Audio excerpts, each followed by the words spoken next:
Donc, bonjour à tous. Nous sommes ici pour un échange sur l'étude COVID-19 en Afrique de l'Ouest que nous venons de réaliser avec la Konrad Adenauer. Donc déjà, pour commencer, quelques infos pratiques. Nous allons enregistrer cette session pour permettre de la partager après sur les réseaux sociaux. Et vous pouvez poser vos questions sur Slido parce qu'on aimerait que ce soit vraiment un échange assez interactif. Donc, tous les invités, vous pouvez aller sur slido.com, S-L-I-D-O. Et là, vous pourrez poser vos questions et les 20 dernières minutes de cet échange, nos invités pourront y répondre. Et on aura aussi quelques quiz interactifs lors de l'échange. Voilà, donc comme je l'ai dit, la première étape, c'est d'ouvrir le navigateur. Vous allez sur Slido et vous entrez le code #GetLuca. Et après, vous pourrez répondre aux questions. Donc, il faut sortir du Zoom et aller sur Slido. Donc déjà, c'est un petit test. Donc, si vous pouvez tous aller là sur Slido pour tester si vous avez bien compris et répondre à cette première question. Par contre, c'est un peu difficile. Là, on ne voit pas la carte. Je vais essayer de sortir du mode plein écran.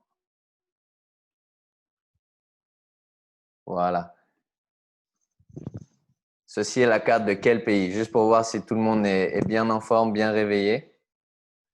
Et vous allez sur slido.com et vous répondez à cette question.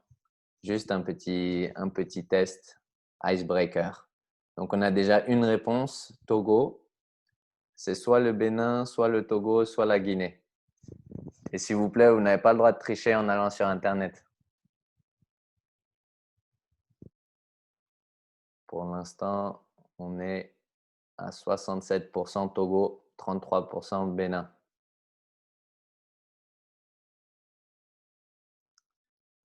On laisse encore une minute. Quelle est la carte? Ceci est la carte de quel pays? Moi, je ne vois pas la carte. Ah, vous ne voyez plus la carte. Non, Je je la la vois remets. pas. Ouais. D'accord, je la remets.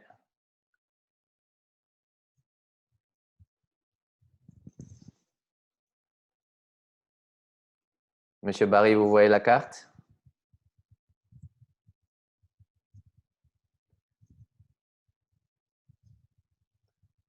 Voilà, donc on a déjà pas mal de réponses. Non, je ne la vois pas. Peut-être que je dois aller sur. Vous avez dit qu'il faut hashtag. Oui, #GetLuca sur Slido. Là, il faut que je Je... reprenne alors. D'accord. Je vois que la plupart d'entre vous, vous avez répondu. Donc, c'est très bien. C'est un peu l'idée. Donc, on va poser quelques questions pendant cette présentation. Vous pouvez aller sur Slido et on aura vos réponses en temps réel. Donc, vous avez raison. C'est bien la carte du Togo. 83% ont répondu le Togo. Très bien. Donc, tout d'abord, la présentation des partenaires. Donc, la Konrad Adenauer. Je vais laisser la parole à Monsieur Karner qui peut la présenter. Super, merci beaucoup Max. Bonjour à tous les participantes et participants. Bonjour de la part de la Konrad Adenauer Stiftung, Fondation Konrad Adenauer, aussi à tous les experts. Bonjour chers collègues de Luca, notamment Max, notre présentateur, modérateur aujourd'hui. Comme fondation politique allemande, nous travaillons depuis plus que 30 ans dans la région Afrique de l'Ouest. Nous sommes basés depuis 2015, fin 2015 à Abidjan, en Côte d'Ivoire. Avant, on a travaillé depuis Cotonou, Bénin depuis 1992. On travaille en grosso modo dans la sphère de l'éducation politique. Et c'est pour ça que les enquêtes, des sondages, l'opinion publique, le bien public nous intéressent. Et tout ça, c'est la pensée derrière ce sondage, ce rapport que Max et les experts et aussi moi vont présenter et discuter avec vous, les participantes et participants, lors les 60 minutes de ce webinaire. Merci d'avance.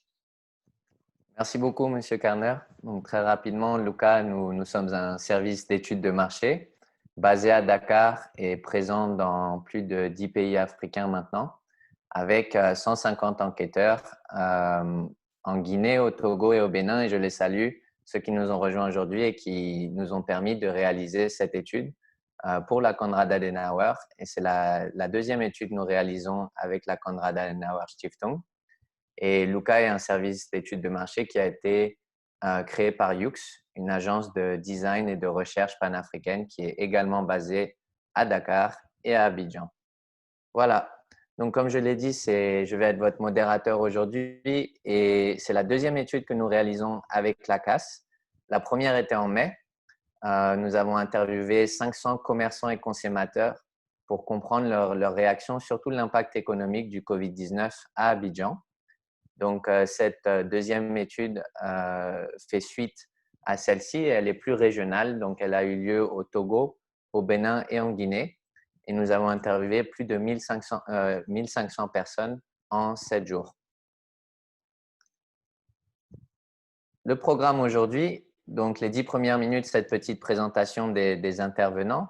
Après, nous allons passer aux résultats de l'étude. Et là, les experts pourront donner leur avis et le côté un peu plus humain derrière les données des réalités qu'ils rencontrent dans leur pays. Et après les 20 dernières minutes, on va prendre les questions de nos invités et on laissera les experts y répondre. Donc, n'hésitez pas aussi à poser vos questions sur Slido, des questions liées à la COVID-19 et en Afrique de l'Ouest ou plus précisément au Togo, au Bénin et en Guinée. Donc, en première, je laisse Madame Blanche Saugnon se présenter, présidente de Social Watch. Merci, Max. Bonjour à toutes et à tous. Je suis Blanche Saugnon, juriste de formation spécialiste en genre et développement et plus précisément spécialiste des droits humains de la femme et de l'enfant. Je suis la présidente du conseil d'administration du réseau Social Watch Bénin, qui est une organisation de la société civile béninoise spécialisée dans le domaine du contrôle citoyen de l'action publique. Nos domaines d'intervention sont relatifs à la gouvernance politique, à la gouvernance économique, à la gouvernance sociale et enfin au genre qui est transversal à toutes nos initiatives. Je vous remercie. Merci beaucoup, Madame Saugnon. Très content de vous avoir aujourd'hui. Et du Togo, nous avons Monsieur Adjoint Bakondi qui remplace Monsieur Kofi Gozo. Donc, Adjoint. Bonjour tout le monde. C'est Adjoint Bakondi. Je remplace, comme M. Smith l'a dit, M. Gozo, qui est en déplacement actuellement. Je suis économiste au CADET, Centre d'études et de formation. Et nous intervenons principalement au Togo et sur des thématiques en lien avec le développement. Nous travaillons particulièrement avec la société civile et les partenaires techniques et financiers. Et nous travaillons également avec les autorités publiques, l'administration publique, je veux dire. Et nous intervenons principalement à travers 4 axes, notamment la formation des acteurs. Nous menons des études et nous disséminons également ces études. Et nous organisons également les dialogues et forums à l'endroit des acteurs, notamment, comme je l'ai dit, les acteurs publics et la société civile ainsi que les partenaires. Merci. Merci beaucoup, Adjoint. Et Monsieur Dr Aliou Bari qui nous rejoint de Guinée, fondateur de Stade Vue International. Merci bien, Max, de me donner la parole. Je suis, l'a déjà dit, Aliou. Je suis le fondateur de StatView International. Bon, j'ai plusieurs casquettes, mais je suis aussi expert en gouvernance principalement. Et StatView International on fait de la recherche, mène donc des enquêtes en Guinée, mais aussi principalement dans les pays de la Mano River Union, c'est-à-dire la Guinée, la Sierra Leone, le Libéria. Il nous arrive parfois d'intervenir loin. Je disais tout à l'heure qu'on a eu l'opportunité de travailler par exemple à Sao Tomé, une fois en DRC, Congo.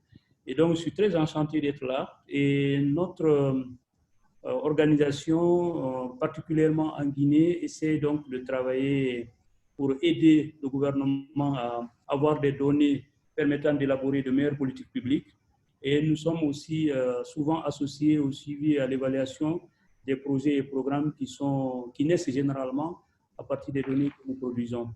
Et je voudrais également dire que voilà, notre organisation est membre du réseau Afrobaromètre, qui intervient donc dans les pays africains qui sont considérés comme des pays démocratiques. Aujourd'hui, nous sommes à une trentaine de pays, 35 pays, et donc StatView est le représentant d'Afrobaromètre en Guinée. Et nous avons plusieurs partenaires sur le terrain. Et je disais aussi que l'expérience qu'on a eue, peut-être par rapport à Covid, qui pourrait être utile, c'est que nous avons été chargés à un moment donné d'aider à évaluer l'impact socio-économique d'Ebola dans les pays de la Mano River Union. Et donc, c'était un projet qui était financé par les Nations Unies et nous étions particulièrement chargés du volet santé. Et on devait normalement fournir, donner les raisons pour lesquelles les trois pays, la Guinée, la Sierra Leone et le Libéria, ont été des pays fragiles face à Ebola. Et donc, je suis très heureux d'être là et prêt à répondre à des questions concernant la Guinée. Merci de m'avoir invité. Merci beaucoup, M. Barry. Et donc, M. Florent Kanner, le représentant résident Afrique de l'Ouest de la Konrad Adenauer Stiftung, qui vient de présenter la fondation. Voilà, sans plus attendre, on va pouvoir commencer. Donc déjà, un peu de contexte. Voici une courbe du Covid en Guinée, donc le pays le plus touché des trois, avec un peu plus de 7000 cas. Et chacun de ces pays, la Konrad Adenauer est représentée dans chacun de ces pays. Mais on a aussi choisi ces pays parce que c'était des bons cas d'étude d'un pays qui est assez sévèrement touché, donc la Guinée, mais également le Bénin où les cas augmentent, et le Togo, un des pays qui est, par rapport à d'autres, relativement moins touché, en tout cas en nombre de cas de Covid. Voilà, le premier résultat clé, donc sur les canaux d'information, 63% ne savent pas comment se faire dépister pour la Covid-19 et 88% pensent que la Covid-19 existe dans leur pays. Donc, la première question qu'on a posée, c'était de savoir quelle est la source principale d'information sur la COVID-19. Et les réseaux sociaux sont arrivés en première position à 42%, suivis par la télévision. Le plus souvent, c'était la télévision nationale. À noter quand même qu'il y a 10% qui ont répondu les recherches sur Internet, ce qui n'a pas toujours été le cas lors de précédentes études et qui montre quand même que les gens vont sur Google, sur des moteurs de recherche pour avoir des informations liées à la maladie. Donc après, nous voulions savoir au sein de ces réseaux sociaux quels sont ceux les plus utilisés pour obtenir des informations sur la COVID. Et Facebook est arrivé en première position à 45%, suivi de WhatsApp. Mais là, on a vu une assez grande différence entre les pays, comme vous pouvez le constater à droite. À Conakry, 80% des gens interviewés, donc sur 500 personnes, privilégient Facebook au sein des réseaux sociaux. Et après, c'est surtout WhatsApp à Cotonou et à Lomé.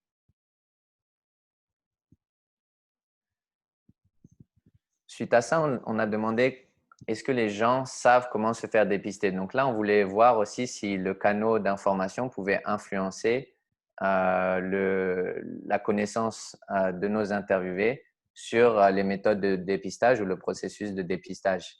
Et là, 63% ont répondu que non, ils ne savaient pas comment se faire dépister. Il y avait aussi une petite incompréhension sur ce qui était considéré comme un dépistage. Est-ce que c'était simplement le thermomètre Peut-être quand vous allez faire vos courses, on prend une prise de température, ou c'est le fait de se rendre dans un centre de dépistage et de faire le test COVID. Donc, nous allons revenir dessus. Mais les personnes plus âgées, donc entre 56 et 75 ans, 55% d'entre eux savent comment se faire dépister. Donc là, il y a quand même une petite différence entre la tranche d'âge. De manière générale, 63% ne savent pas, mais les plus âgés, qui sont également souvent la tranche de population la plus à risque, sont un peu plus conscients du processus de dépistage pour la COVID. Voilà. Et après, nous voulions aussi savoir si le type d'information influençait la perception, les sentiments actuels liés au COVID. Et donc là, nous avions proposé plusieurs phrases à nos interviewés et 32% avaient le sentiment que la vie était en train de reprendre après plusieurs mois passés avec beaucoup de restrictions sanitaires. Mais il y avait également 30% qui disent ne plus savoir qui croire. 20%, je ne veux plus qu'on parle de la COVID-19, donc plutôt un sentiment de fatigue et de trop-plein. Et les difficultés ne font que commencer pour 18%. Et nous avons vu qu'il y a une corrélation statistique assez forte, donc une dépendance entre l'utilisation des réseaux sociaux et le sentiment de ne plus savoir qui croire.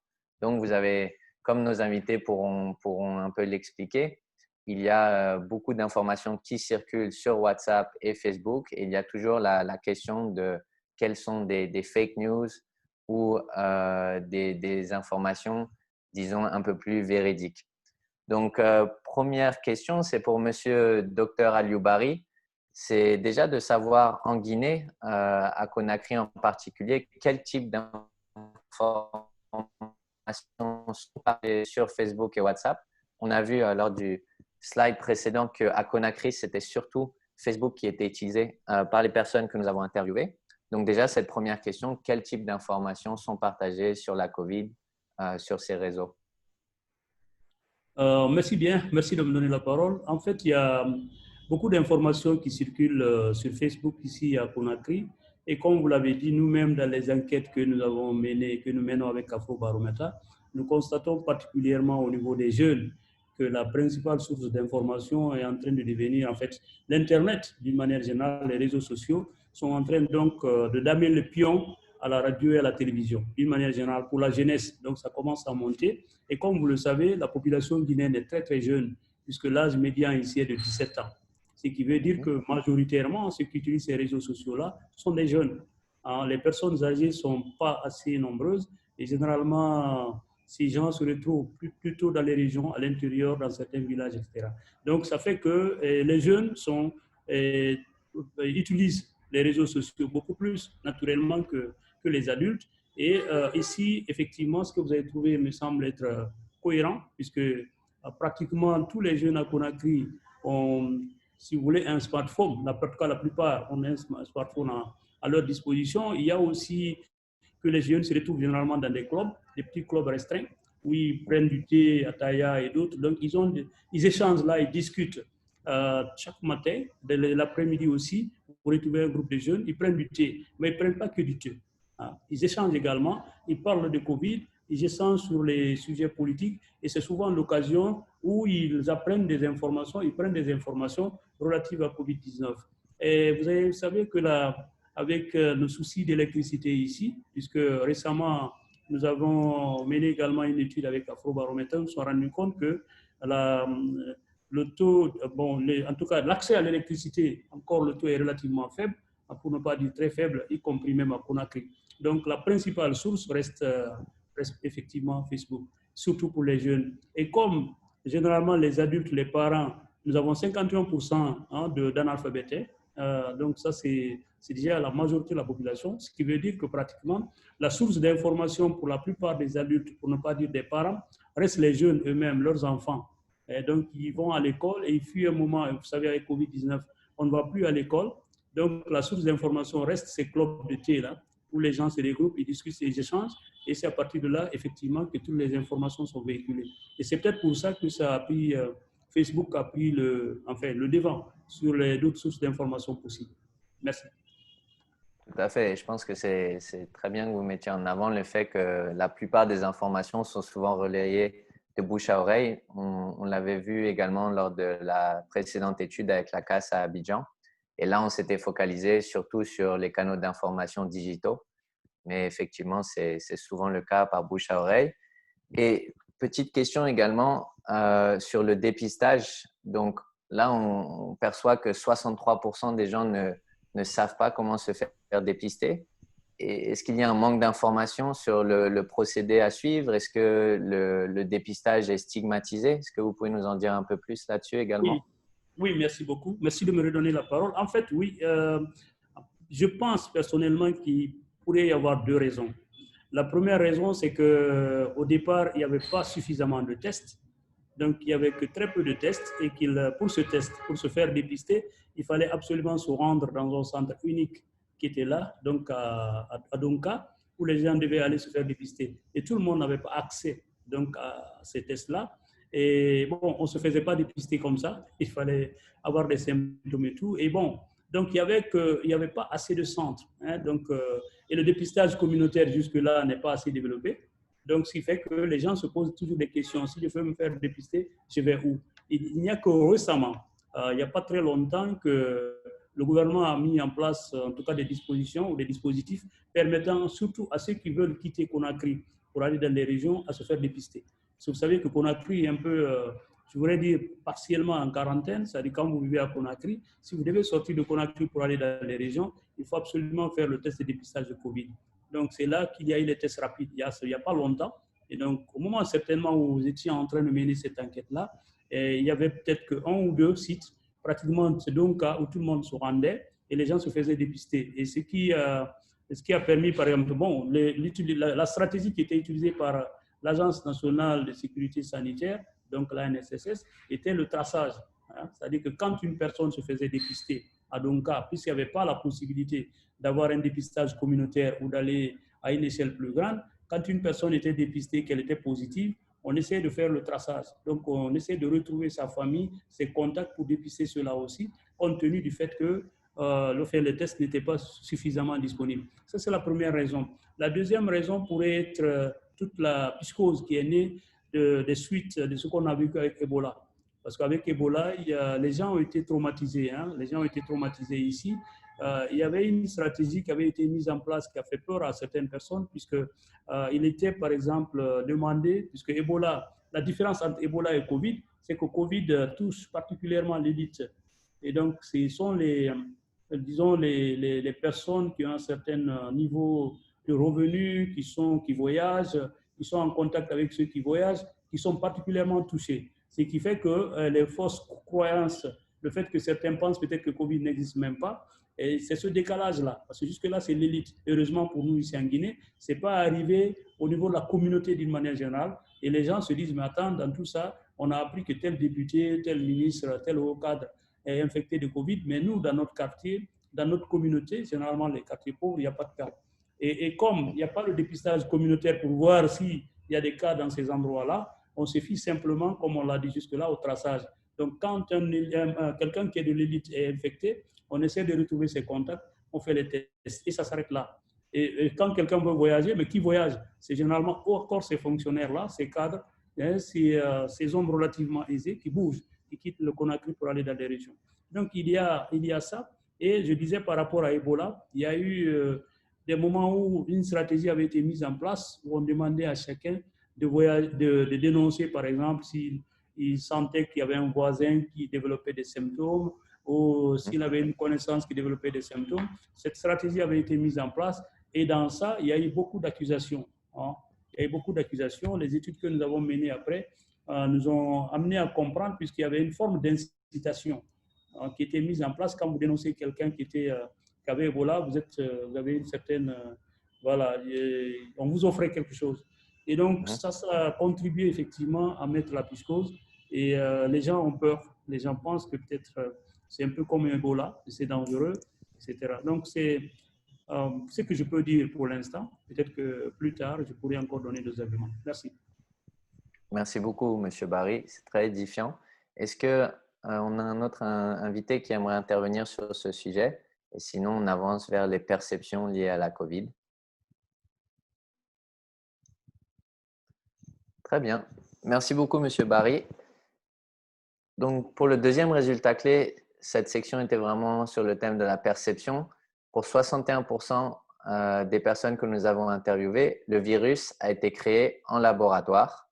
19% ne sont pas certains et 20% pensent que le virus provient de sources naturelles. Donc là, vous voyez les résultats que je viens de lire. Et à nouveau, on a trouvé une corrélation statistique entre le fait de trouver ces informations sur les réseaux sociaux et la perception que le virus a été créé en laboratoire.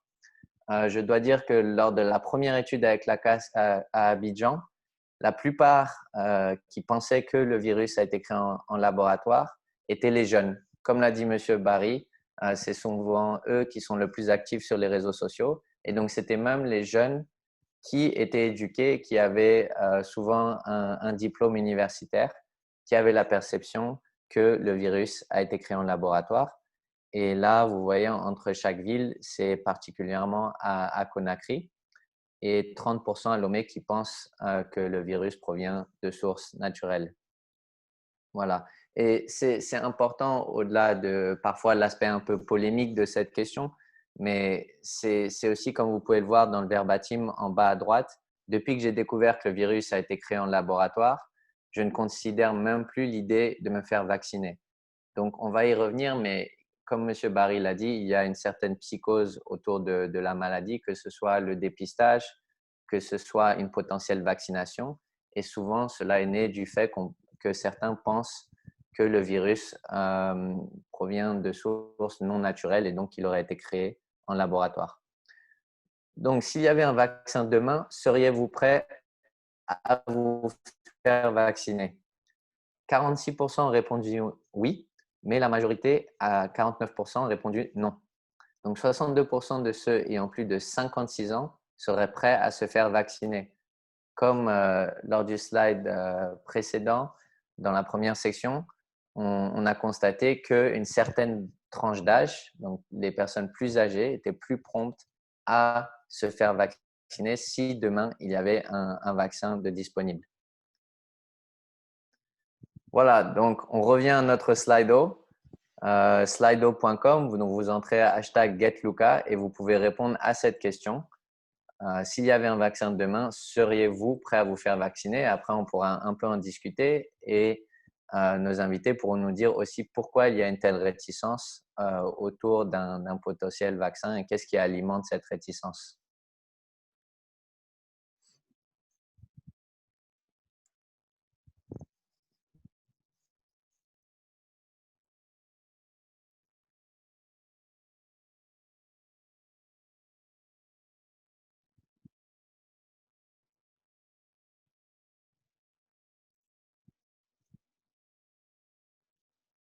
Donc, pour l'instant, le oui l'emporte.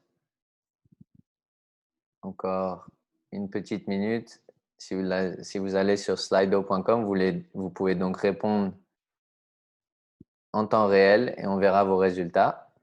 Et bien sûr, tout ça est anonyme.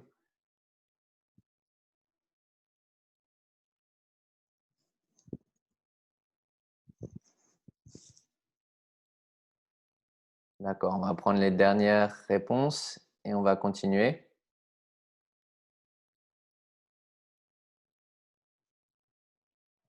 Très bien. Donc, à la différence des résultats de l'étude, ici aujourd'hui dans notre échange, la plupart qui ont répondu seraient donc prêts à se faire vacciner, même s'il y en a quelques-uns qui seraient réticents. On va revenir dessus. Et tout d'abord, on voulait vous montrer les avis par rapport aux pays africains, les perceptions en tout cas, de ceux qui gèrent le mieux la crise. Donc, Madagascar qui est arrivé en tête. Et souvent, nos enquêteurs ont relevé que les gens citaient le fait que Madagascar ait découvert un remède à base de plantes d'Artémisia. Le Sénégal en deuxième position à 21% et le Bénin à 11%. Pour les pays européens, c'est l'Allemagne qui a eu la meilleure perception au sein de nos interviewés à 34%, suivi de la France à 33% et de l'Italie à 8%. Donc, je me tourne virtuellement vers Madame Sognon pour savoir déjà, là on voit le Bénin en 3e position, considéré quand même par 11% comme le 3e pays qui gère le mieux la crise. Mais ici, on voit qu'à Cotonou, lorsqu'on a posé la question est-ce que le pire de la crise est passé ou à venir, 76% des 500 personnes que nous avons interviewées à Cotonou disent que le pire est à venir. Donc, pourquoi un peu ce décalage entre peut-être les gens à Cotonou et la perception des autres sur le traitement du virus dans le pays? Et peut-être vous pouvez nous dire un peu les mesures qui ont été mises en place actuellement. Merci beaucoup, Max. Il y a eu cette différence parce que, comme vous le savez, le taux d'infection à la COVID-19 est certes faible au Bénin par rapport à d'autres pays africains, voire dans le monde entier, mais il y a des cas révélés et même des morts du fait de la COVID-19.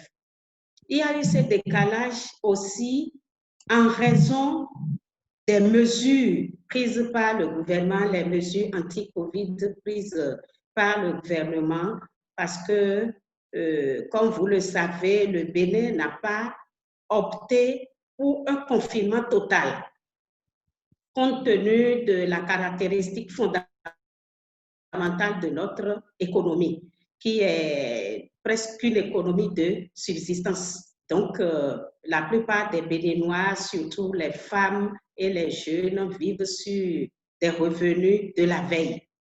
Donc, si le Bénin adoptait la stratégie du confinement total, en dehors même du virus, la faim allait emporter tous les Béninois et presque toutes les Béninoises. Donc, nous avons opté au Bénin, le gouvernement précisément, pour le cordon sanitaire. Donc, la plupart des Béninois voient que le pire est déjà passé parce que le cordon sanitaire est. Donc, dans la tête des Béninois, c'est que, bon, le pire est franchi, mais il faut compter aussi avec la période de pic qui est déjà dans l'intervalle de juillet jusqu'à octobre, parce qu'il faut être responsable. Donc, le suspense est toujours là, surtout qu'il y a des cas avérés, des proches ou des amis proches ou parents qui sont morts de COVID. Et il y a des victimes, des survivants qui ont eu à témoigner à visage découvert. Donc, ça fait un tic dans la tête et ça a augmenté le degré de prise de conscience de l'existence et de la dangerosité de cette maladie. Donc, par rapport aux mesures, le gouvernement béninois est à saluer, bien que les mesures prises ont montré leurs limites. Je l'ai dit tantôt, du coup, le Bénin a opté pour le cordon sanitaire pour des raisons surtout d'ordre économique. Surtout d'ordre économique. Ça veut dire que des communes, des populations de certaines communes sont isolées temporairement, si bien que la liberté d'aller et venir était limitée, juste pour faire barrière à la propagation du virus. Seulement qu'il faut faire remarquer que les denrées alimentaires, les marchandises étaient quand même... leur circulation était fluide pour pouvoir permettre aux Béninois et aux Béninoises de continuer à vivre et à survivre. Entre autres mesures, le gouvernement du Bénin a décrété le port obligatoire du masque, qui est vraiment un geste barrière. Malheureusement, pour faute d'ignorance, faute de connaissance, du moins pas ignorance, beaucoup de Béninois et de Béninoises portent mal ou ne portent pas leur bavette. Il a fallu des actions de sensibilisation, voire de répression dans une période donnée pour que la population prenne conscience du port obligatoire de ce masque, qui est quand même une mesure plus ou moins fiable pour se protéger et protéger aussi les autres. En dehors de ces mesures, il y a aussi des séances de sensibilisation, des sketchs. Les artistes se sont mêlés à la danse pour montrer qu'il faut se laver les mains, surtout à l'eau potable et au savon. À défaut, avoir son flacon de gel hydroalcoolique, si bien que toutes les fois et partout, c'est devenu un réflexe. Mais le hic, c'est que quoi? Déjà, l'eau potable comme nourriture fait défaut dans certaines régions de notre pays. Donc, des ONG se sont substituées à l'État pour mettre quand même à disposition de ces communautés de l'eau comme nourriture et aussi et surtout pour se laver régulièrement les mains, si bien que vous allez devant des boutiques, les marchés, des stands, des services publics comme privés, vous avez ce dispositif de lavage de mains. Il y en a qui soient très modernes et vous ne pouvez même pas, vous n'avez même pas besoin de toucher à l'outil avant de vous laver les mains à l'eau et au savon par endroit. Et c'est ça qu'on constate beaucoup. Vous allez ouvrir le robinet, d'abord prendre le savon liquide ou solide et vous lavez les mains. Et là, vous voyez le risque. Après vous avoir lavé les mains, il faut refermer le robinet et là, le verre est dans le flux. Et c'est pourquoi nous conseillons qu'après s'être lavé les mains à l'eau et au savon, si le mécanisme n'est pas moderne, il faut toujours compléter la sécurité par le gel hydroalcoolique. Donc, comme mesure, le gouvernement du Bénin a aussi décrété les tests de dépistage. Au début, c'était concentré à Cotonou et comme l'a dit docteur Liu Barry, c'était le mécanisme de traçage. Ce sont des personnes porteuses du virus qui sont d'abord identifiées et puis on retrace les personnes avec lesquelles elles ont eu de contact. Mais avec le temps, le gouvernement a changé de stratégie et a installé des centres de dépistage dans la plupart de nos communes ou à défaut dans nos départements. Et là encore, c'est sélectif. C'est pas encore inclusif parce qu'un porteur asymptomatique ne peut pas aller demander à moins qu'il y ait des soupçons. Il faut des symptômes ou des soupçons. Si bien que c'est limité en raison certes du coût élevé du kit de dépistage, mais ce n'est pas une raison face à la santé publique. Merci beaucoup, Madame Sognon, pour cette mise à jour des mesures prises actuellement à Cotonou et au Bénin de manière générale. Très bien, on va avancer alors sur la troisième section et les impacts économiques. Donc, comme résultat clé, 70% ont vu leur revenu ou chiffre d'affaires diminuer et 82% des travailleurs indépendants et 62% des employés ont donc vu leur chiffre d'affaires diminuer. Donc, voici les résultats. Vous pouvez voir la différence aussi entre les pays, même si de manière générale, comme nous le savons, la crise du Covid a non seulement un impact sanitaire, mais un gros impact économique, surtout au sein des travailleurs indépendants. Pensez-vous que la crise de la COVID-19 devrait conduire à l'annulation de la dette africaine? Donc ça, c'était une des discussions qui ont eu lieu. On voulait poser la question. 45% ont dit non, car ça n'a rien à voir. Certains chefs d'État avaient demandé l'annulation de la dette africaine. Et le 10 juin, les membres du G7 se sont prononcés en faveur de l'annulation de la dette. 39% ont dit oui, il faut l'annuler. Et 16% on dit ne pas savoir. Voilà. Parmi les réponses suivantes, l'urgence du moment est la baisse du prix de la nourriture à 33%, du carburant pour 33% également, et je crois bien majoritairement à Conakry. Donc, 62% de nos interviewés à Conakry ont dit qu'il fallait absolument qu'il y ait une baisse du prix du carburant. Et donc, de manière générale, 21% ont demandé une baisse du prix des transports. Donc, en ce moment, dans les taxis, souvent, les taxis, on ne peut pas mettre autant de gens qu'auparavant. Cela coûte plus cher. Et comme le prix du carburant a également augmenté, les transports de manière générale. Donc voilà, la nourriture, le carburant et les transports. Donc, Monsieur Adjoint, si vous pouvez nous en dire un peu plus au Togo sur les secteurs qui sont le plus touchés économiquement.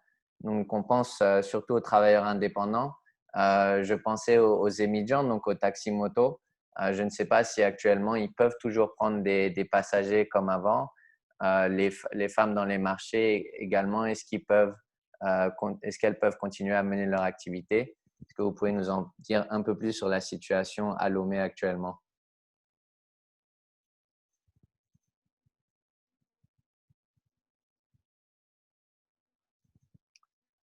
Monsieur Adjoint, peut-être votre micro est coupé.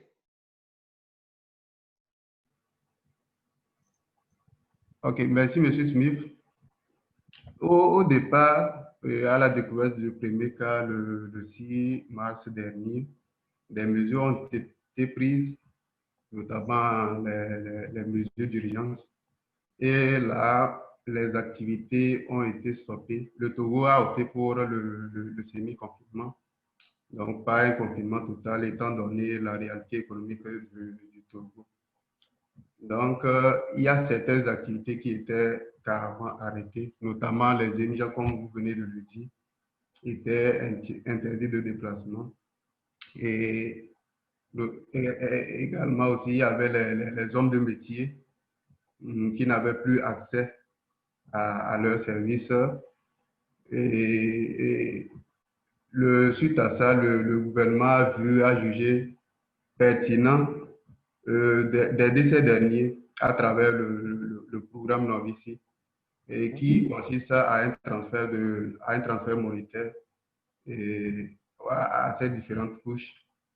Au-delà du programme Novici, le gouvernement a également diminué les coûts des produits pétroliers pour faciliter aussi la vie aux ménages. Après, la situation s'est stabilisée et le gouvernement a jugé bien de réduire les mesures qui étaient prises, et de ces mesures, ils ont libéré. Il a été libéré le déplacement interurbain, le déplacement entre les villes du Togo. En fait, avant, pendant le semi-confinement, comme je le disais, le déplacement n'était pas autorisé entre le nord du Togo et le sud du Togo. Donc, il y avait certaines villes qui étaient en quarantaine. Donc, au-delà de ces mesures, comme je le disais, actuellement, le gouvernement a autorisé le déplacement urbain, et les émigrants se vaquent actuellement actuellement librement à leur activité. Et ce qui est intéressant pour eux, c'est que les prix des produits pétroliers ont été vus en rabais, ce qui favorise aussi leur activité. Aussi, le programme Novici, qui était lancé au début, a été actuellement arrêté vu que les activités ont repris. Mais sans vouloir vous couper, est-ce que vous pouvez en dire un peu plus sur ce programme Novici, puisqu'il est assez intéressant, le fait que les gens, surtout dans le secteur informel, ont reçu le soutien du gouvernement par des transferts mobiles. C'est bien ça, chaque mois, un revenu mensuel? Si. Le programme Novici consiste à un transfert monétaire, comme je le disais, et ça concerne pratiquement toutes les couches vulnérables, et les émigrants en premier, et les hommes de métier, notamment les couturières, les coiffeuses, les couturiers et les brouilleurs, comme on le dit en jargon chez nous, les grouilleurs, je veux dire les portefeuilles. Et il y a aussi les ouvriers sur les chantiers qui n'avaient plus accès à leurs activités. Et ce programme consistait à un transfert de fonds allant de 6 000 à 10 000. Et pour les émigrants, c'était à 20 000 parce que c'était la seule activité qui était arrêtée au Togo.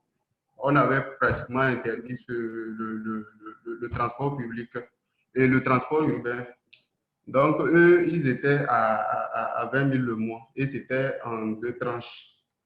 Donc, je ne sais pas s'il a été clair sur le programme nommé ici. Si, bien sûr, c'est très clair. D'accord. Et actuellement, comme je le disais, les mesures sont souples. Donc, toute la population se vaque librement à ces activités. Sauf que ce qui est intéressant, c'est que le gouvernement a pris des mesures. C'est que le port du masque est obligatoire actuellement au Togo. Obligatoire. Donc, tout contrevenant s'expose à une amende. Bon, actuellement, qui se lève à 3 000 si je ne me trompe pas. Donc, c'est automatique. Dès que tu es dans la rue sans ton masque, tu payes une amende de 3 000 et tu seras facturé. Et au-delà de ça, actuellement, les autres métiers, comme je le disais, ont repris leur cours et on n'ose pas que demain nous en dira plus. Et le Covid, actuellement, je peux dire qu'il est plus ou moins maîtrisé au Togo parce que vu le nombre de cas qui est actuellement comptabilisé au Togo, je crois, on est à 1000 et quelques 1000 handicapés et 1000 handicapés dont 720 guéris. Donc, on se dit que plus ou moins, le Togo, bon, pas contrôle la situation, mais maîtrise la situation. Très bien. Merci beaucoup, M. Bakondi. On va passer à la dernière section. Donc, des pistes pour une réouverture. Le résultat clé, 57% sont favorables à la réouverture des aéroports pour les vols internationaux et 69% sont en faveur d'une réouverture des frontières terrestres. Donc, on en avait un petit peu, on l'avait évoqué précédemment. On a demandé parmi les mesures suivantes, lesquelles seriez-vous prêts à accepter? Donc, ça, c'est des potentielles mesures qui ne sont pas mises en place dans les pays, mais c'est des pistes. Donc, 68% ont répondu dépistage national obligatoire, suivi de dépistage aux frontières et l'application de traçage. Donc, vous avez parlé du traçage lorsqu'il y a des cas confirmés, mais dans d'autres pays, il y a également, on peut le voir dans des pays asiatiques, des applications de traçage qui permettent de savoir quand une personne a été testée positive, les dernières personnes avec lesquelles elle a été en contact. Et à 8%, un confinement total, donc seulement 8% qui seraient prêts à se confiner totalement. Très bien. Êtes-vous pour ou contre la réouverture des aéroports? Donc, comme on l'a dit, 57% sont pour, mais quand même 43% sont contre, dont 71% contre à Cotonou. Alors qu'à Conakry, à Lomé, la majorité est plutôt pour la réouverture des aéroports pour des vols internationaux, donc y compris en dehors de l'Afrique. Êtes-vous pour ou contre la réouverture des frontières terrestres? Là, une grande majorité, près de 70%, donc 69% sont pour la réouverture des frontières terrestres. Majoritairement pour le côté économique, c'était la plupart des réponses. Comme vous pouvez le voir en bas à droite, il faut ouvrir les frontières pour que les activités économiques reprennent. Il y a énormément d'échanges entre les différents pays de la région. Et à nouveau, quand même, à Cotonou, 58% sont contre la réouverture de ces frontières. Pensez-vous qu'il existe une solidarité entre les pays africains face à la crise? 71% ont répondu non, 17% ne savent pas et 12% ont répondu oui. Et M. Karner va revenir dessus, mais c'était c'est aussi un des objectifs de l'ACAS en travaillant dans ces différents pays, de promouvoir cette solidarité et ces échanges. Et donc là, quelques verbatims des personnes que nous avons pu interviewer. Donc à Lomé, non, l'union fait la force, donc les Africains doivent s'unir et réfléchir au lieu d'attendre les Occidentaux à tout moment. Et oui, nous devons travailler ensemble pour construire notre propre organisation de santé. Donc cette réponse était quelque chose de similaire à l'OMS, mais une version africaine. Voilà, donc je vais laisser la parole à M. Karner pour présenter les orientations stratégiques et plus particulièrement la cohérence africaine pour la relance des activités commerciales et le rôle de l'ACAS. Merci encore une fois, Max.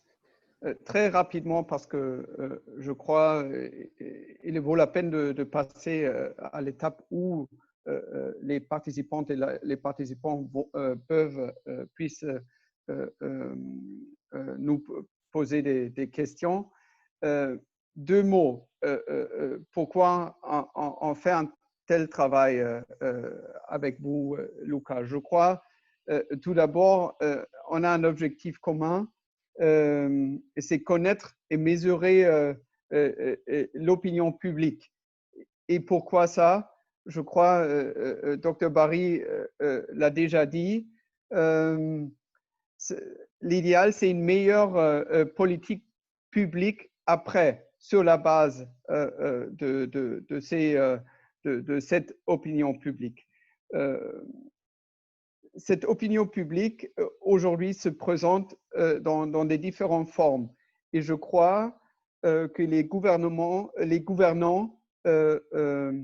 cherchent à la connaître, à l'orienter et aussi à la contrôler. Peut-être pas encore assez. Et je crois, aujourd'hui, on constate un développement technique de sondage.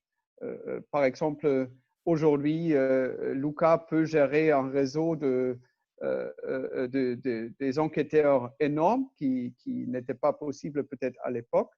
Et je crois que l'opinion publique s'impose véritablement comme une forme de connaissance du monde social et il est devenu un instrument indispensable à l'exercice des démocraties. Ça, en grosso modo, notre objectif, notre stratégie, pourquoi on peut mettre peut-être dans l'avenir un accent plus fort sur des sondages publics.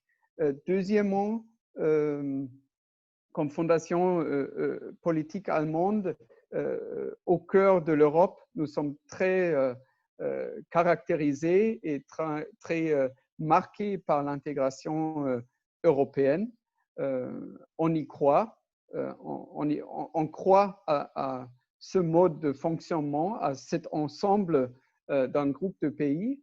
L'Europe aujourd'hui, ou l'Union européenne, qui représente avec presque 500 millions d'habitants le plus grand marché public commercial dans le monde. Et je crois c'est à la faveur de tous les pays qui participent activement. Et j'ai quand même si je crois des progrès sont parfois longs et il y a des reculs parfois, mais je crois la même idée peut se réaliser dans l'espace CEDEAO.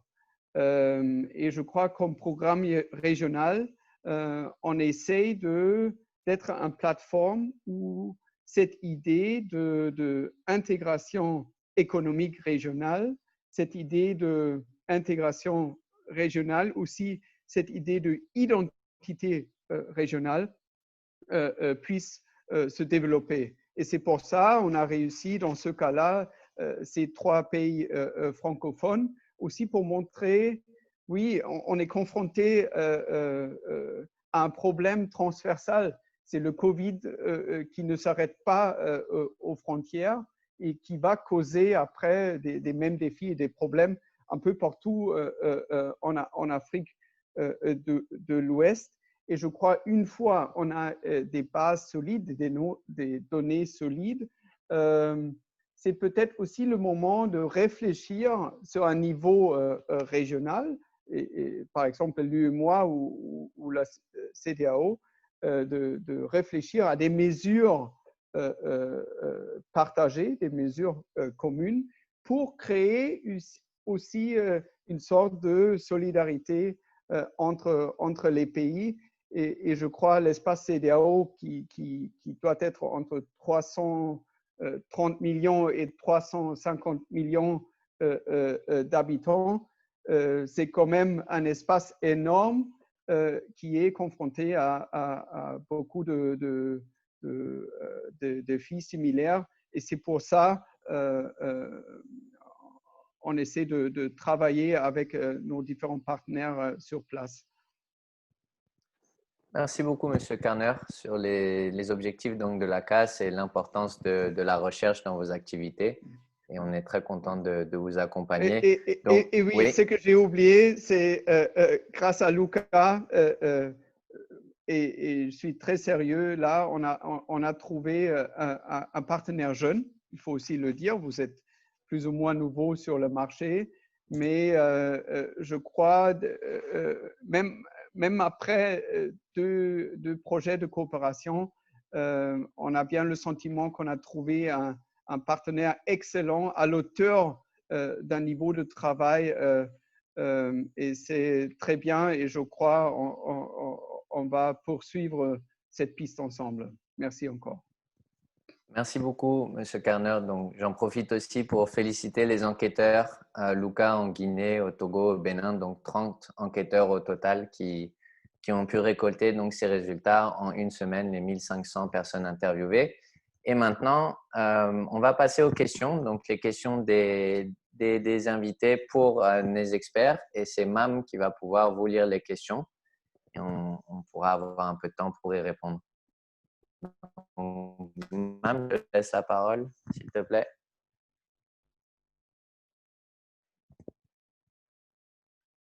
Mam, je pense que ton micro est coupé.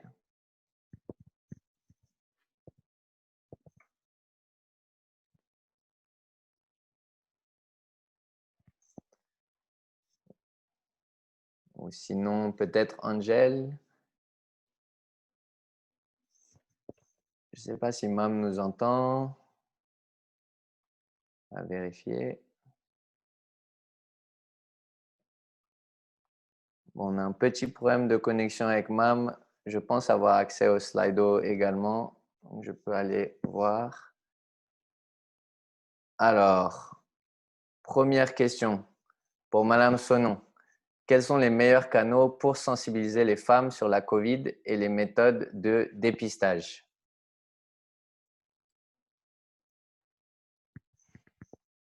Merci beaucoup, Max. Merci à la personne qui a posé la question. Les meilleurs canaux de sensibilisation populaire, je l'ai dit tantôt, et Dr. Ali Bari l'a spécifié aussi, nos populations africaines, précisément dans les 3 pays, sont, pour le cas du Bénin, à plus de 60% analphabètes.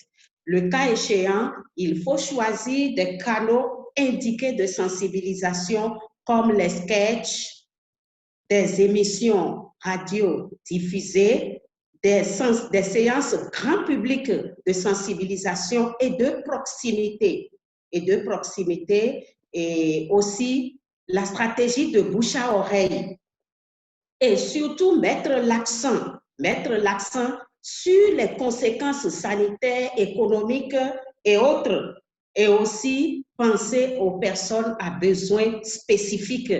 Et là, le plus souvent, nos États ne sont pas trop regardants. À l'aéroport de Cotonou, par exemple, le système de désinfection est renforcé. C'est très moderne comme mécanisme.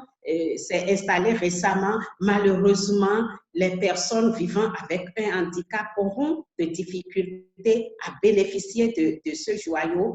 Donc, les meilleurs canaux, c'est des sensibilisations grand public de proximité, la stratégie de bouche à oreille des sketchs qui passent plus des affiches grand public géant et aussi des affiches avec ou sans message, mais des affiches parlantes qui puissent impacter toutes les communautés, surtout celles à la base.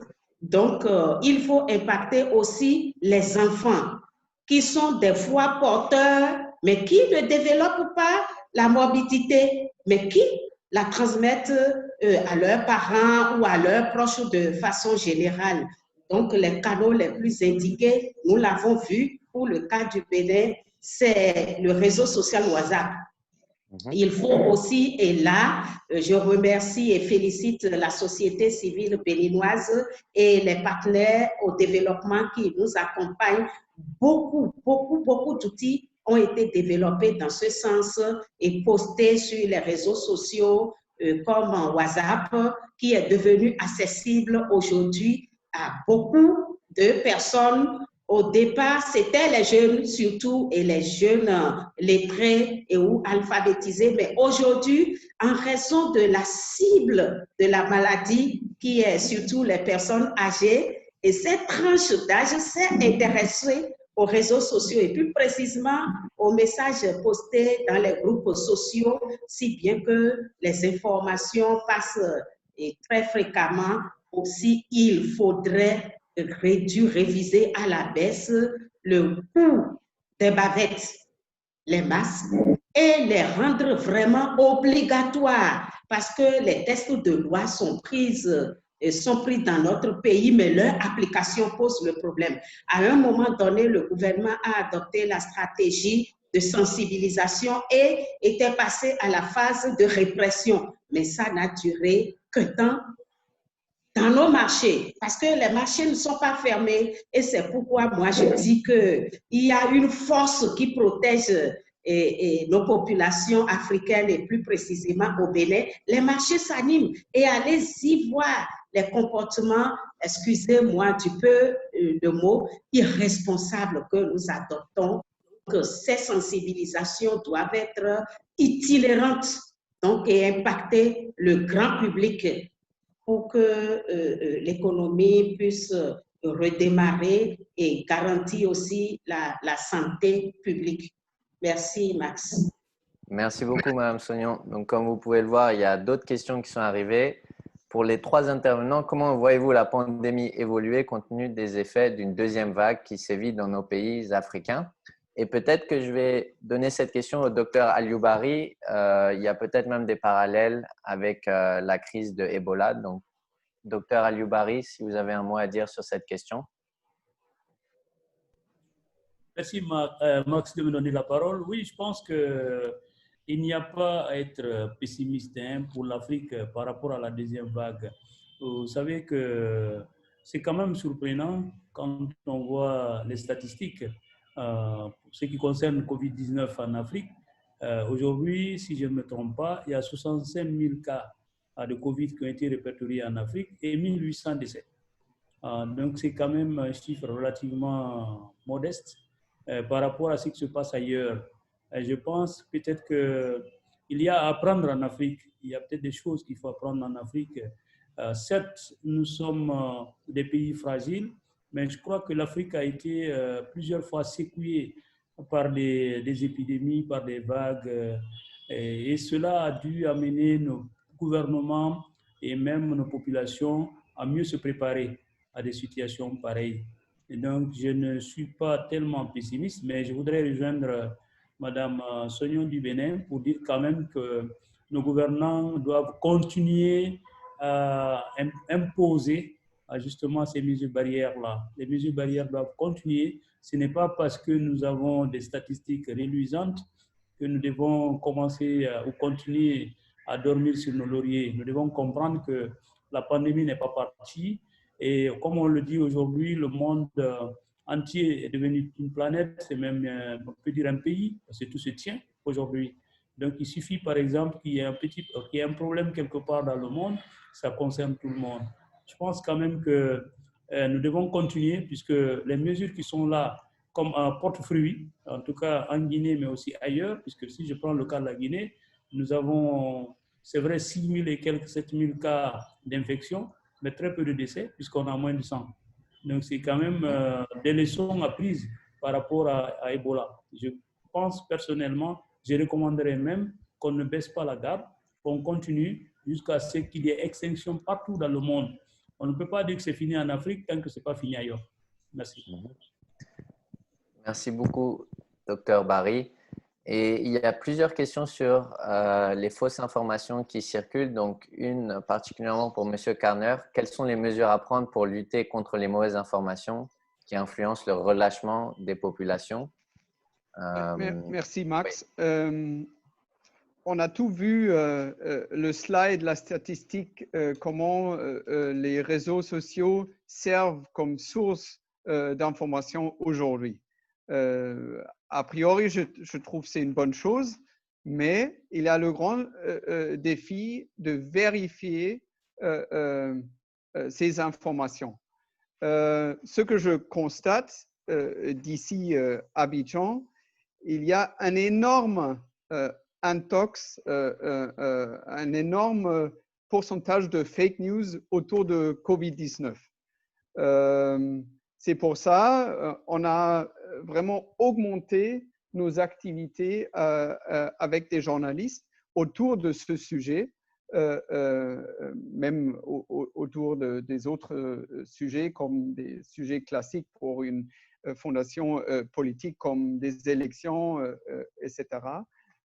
Donc, on offre des formations, on rassemble des jeunes qui sont en formation pour le journalisme, on travaille avec des journalistes actifs et on essaie aussi d'intégrer les patrons de presse pour vraiment laisser des traces pour une très, très bonne vérification des informations qui n'est pas une chose qui est présente au quotidien à 100%.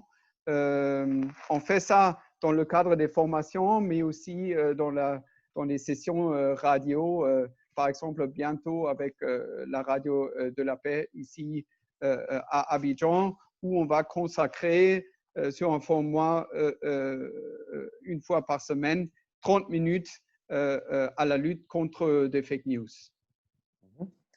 Merci beaucoup, M. Karner. Et bien sûr, les fake news, c'est un phénomène que l'on ne voit pas seulement dans les pays africains, et dans beaucoup d'autres régions du monde. Et il est toujours difficile de différencier avec une information véridique, surtout sur un virus assez nouveau et des nouvelles données qui apparaissent. Mais comme vous l'avez dit, c'est aussi l'objectif de certaines de ces études. Exactement. Donc, je reviens vers les questions, peut-être encore une ou deux. Avez-vous senti des actions communes des pays de la zone CEDEAO face au Covid? Donc, à nouveau, peut-être la question d'une solidarité entre les pays africains face à la crise. Peut-être M. Azouin Bakondi, adjoint.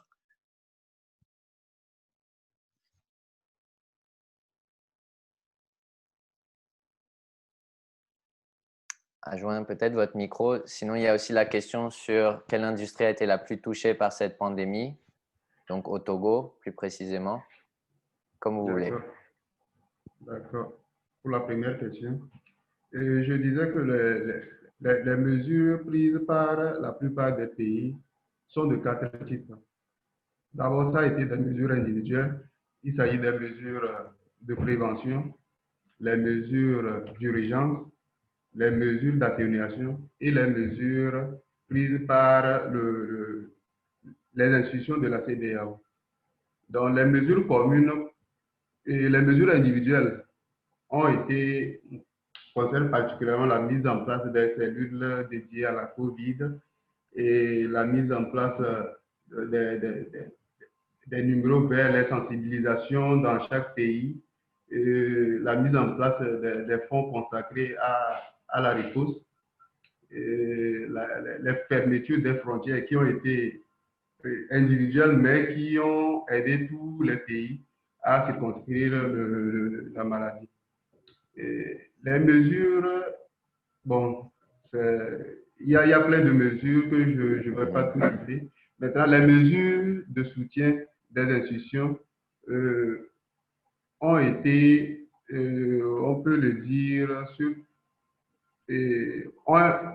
ont été dédiés à tous les pays, notamment les pays de la CEDEAO, les pays de la CEDEAO, et concernant les augmentations des ressources mises à disposition des banques par la CEDEAO. Il s'agit de plus de 340 milliards, si j'ai bonne mémoire, par semaine, qui avaient été octroyés aux pays de la CEDEAO. Il s'agit également de la cotation de 1700 entreprises privées non acceptées auparavant dans le portefeuille de la BCEAO. Et il y a également l'approvisionnement par les banques des billets pour assurer les urgences dans les banques. Donc, on peut dire que principalement, il s'agissait des mesures individuelles de chaque pays, mais qui, au final, ont eu un impact global et en plus des mesures des institutions. Maintenant, pour l'industrie la plus touchée, je n'irai pas vers l'industrie, mais plutôt vers les personnes.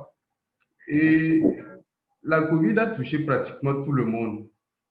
Et Dieu merci, nous sommes flexibles. Donc, on n'est pas tombé, mais on se relève. C'est bien vrai que l'impact a été dur, mais on va se relever.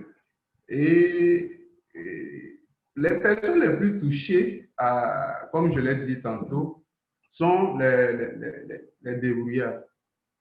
Les débrouillards, je veux parler des aides-man, comme on les appelle ici. Et je veux parler aussi des hommes de métier. Je veux parler des ouvriers. Et au-delà de cette couche, comme je le disais, ça a pratiquement touché toute l'économie. Il n'y a pas une facette de l'économie qui n'a pas été touchée par la crise. Et si on peut aller vers l'industrie, comme il l'a dit, l'agriculture n'a pas été épargnée. L'agriculture n'a pas été épargnée et nos pays n'étant pas vraiment des pays industrialisés, donc on ne peut pas parler d'industrie, donc plutôt des personnes ou des couches qui ont été les plus touchées.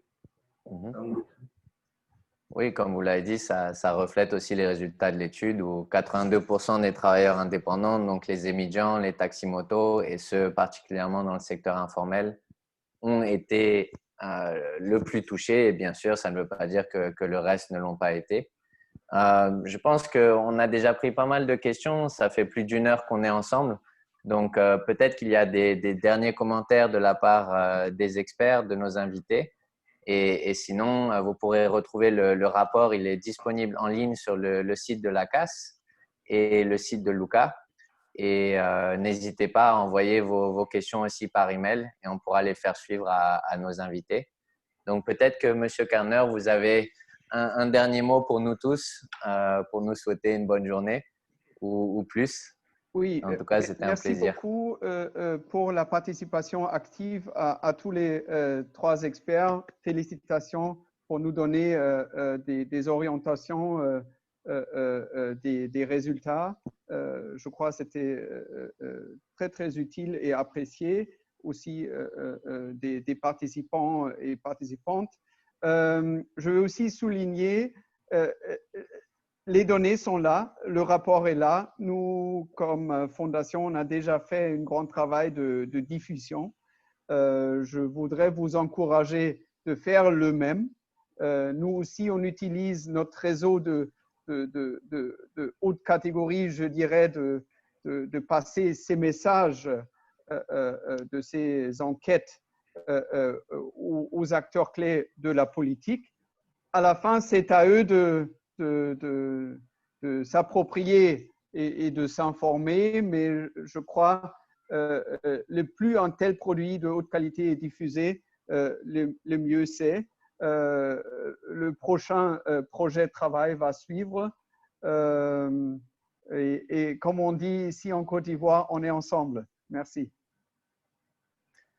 Merci beaucoup, M. Kerner. Et merci encore à nos invités. Merci à tous ceux qui ont participé aujourd'hui. Merci, Madame Sognon. Merci, Dr. Alioubari. C'est un plaisir. Merci à tout le monde. Merci, Max. Merci, adjoint. Merci. Très bonne journée à tous et à très bientôt. Merci. Pareil. Merci, à bientôt. Bye bye. Bye.